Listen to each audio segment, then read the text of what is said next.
ক্রিকেটারদের উপরে সবসময় বাড়তি প্রত্যাশা থাকে, সেই বাড়তি প্রত্যাশা মেটাতে না পারলে শুরু হয় সমালোচনা। আর এই ব্যাপারটি নিয়ে এবার মুখ খুলেছেন সালমান বাট। অধিনায়ক বাবর আজমের নাম উল্লেখ করে নিজের মতামত প্রকাশ করেন তিনি।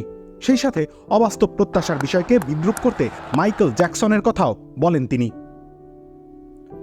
একটি স্থানীয় নিউজ চ্যানেলে সাক্ষাৎকার দেওয়ার সময় নিন্দুকদের দিকে আঙুল তুলেছেন সাবেক এই ব্যাটার।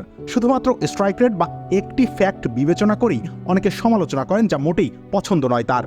আর নয় ড্যাম্প ওয়ালের সাথে toxic relation. Berger mister expert damp গার্ডই সঠিক সলিউশন। তিনি বলেন, স্ট্রাইক রেটের কথা কে বলে যারা জীবনে 15 রানও করেনি কিংবা ক্রিকেটের সাথে কোনো সম্পর্ক নেই যাদের। স্ট্রাইক রেট ভালো ব্যাটিংয়ের মানদণ্ডগুলোর একটি।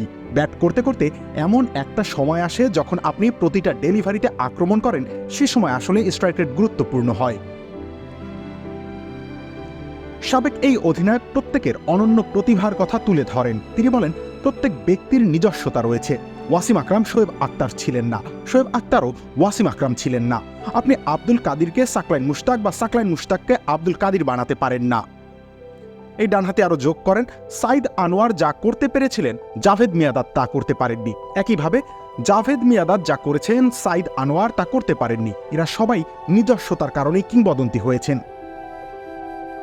সমালোচকদের ব্যঙ্গ করে এরপর মাইকেল জ্যাকসনের প্রসঙ্গ তুলে ধরেন বাট। তিনি বলেন, বাবর এমন একজন যিনি 10 বারের মধ্যে 9 বারই বড় রান করেন। এখন আপনি যদি বাবরকে মাইকেল জ্যাকসনের মতো নাচতে এবং নূরজাহানের মতো গান করতে দেখতে চান, তবে সেটা তো আর সম্ভব নয়। রবির ইসলাম রনি, খেলা 71।